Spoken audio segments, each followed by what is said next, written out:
Mike joins a very exclusive nudist club. The club meets at a local spa. And being a shy man, he's a bit hesitant to get undressed, but finally gets totally naked and starts to walk around the spa. He notices a beautiful blonde lady and immediately gets an erection. The lady asks him, "Did you call for me?" He answers confused, "No, what do you mean?" She says, "You must be new here. Let me explain. It's a rule here that if you get an erection, it implies you called for me." Smiling, she leads him to the side of the swimming pool, lies down on a towel, eagerly pulls him to her, and happily lets him have his way with her. Mike finishes with the woman and continues to walk around, and finally enters a sauna. When he sits down, he farts, and within minutes, a huge, hairy man appears out of the steam room toward him and says, "Did you call for me?" Then Mike replies, "No, what do you mean?" The hairy man replies, "You must be new. It's a rule that if you fart, it implies that you called for me." The huge man easily spins Mike around, bends him over a bench, and has his way with him. Mike quickly heads back to the club's office, where he's greeted by the smiling, naked receptionist, and she says, "May I help you?" Mike yells, "Here's my membership card. You can have the key back and you can keep the $400 membership fee." She replies, "But sir, you've only been here for a few hours.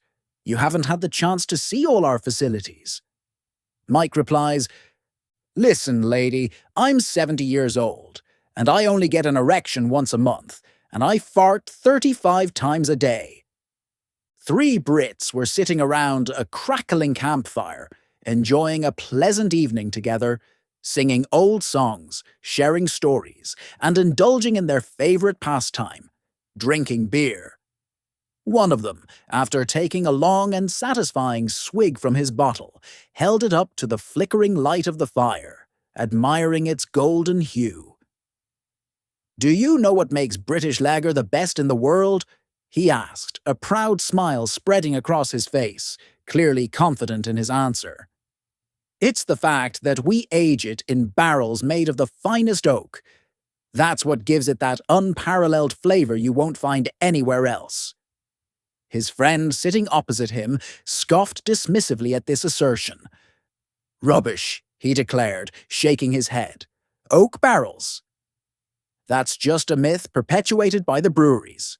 Everyone knows that British beer is the best in the world because our English soil produces the highest quality wheat. That's what gives our beer its rich, full-bodied taste that no other country can match." The third man, who had been listening to their debate with a wry smile, finally chimed in, shaking his head in disagreement. "You two are completely misinformed," he said, his voice filled with certainty. "The real secret to the superiority of British beer lies in the exceptional hops used in the brewing process. It's the unique variety and quality of our hops that give our beer its distinctive aroma and flavor profile." The 3 friends continued to argue back and forth, each passionately defending their own theory about the source of British beer's supposed excellence. As the night wore on and the beer flowed freely, the debate became increasingly heated, with each man becoming more convinced of his own explanation. Finally, one of them, growing tired of the endless speculation, stood up, his voice raised slightly above the crackling fire. "Lads, lads," he said, trying to bring an end to the argument.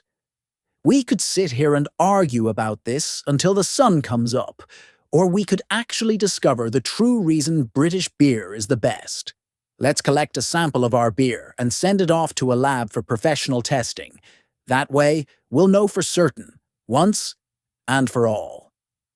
Everyone agreed that this was a fantastic idea, a scientific approach to settling their age-old debate. So they carefully poured some of their precious beer into a clean jar, sealed it up securely in a package, and mailed it off to a reputable laboratory for analysis. A week later, 2 of the friends were once again gathered around the campfire, eagerly awaiting news, when the third friend came sprinting toward them excitedly, waving a letter in the air. "Look, lads!" he exclaimed out of breath.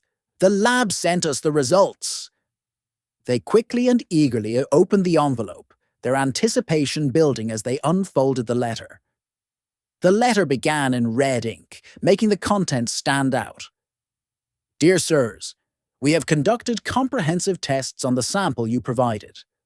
The results indicate normal liver and kidney function, acceptable blood sugar levels, and no signs of infection. We are delighted to inform you that your horse is in excellent health. Thank you for your inquiry.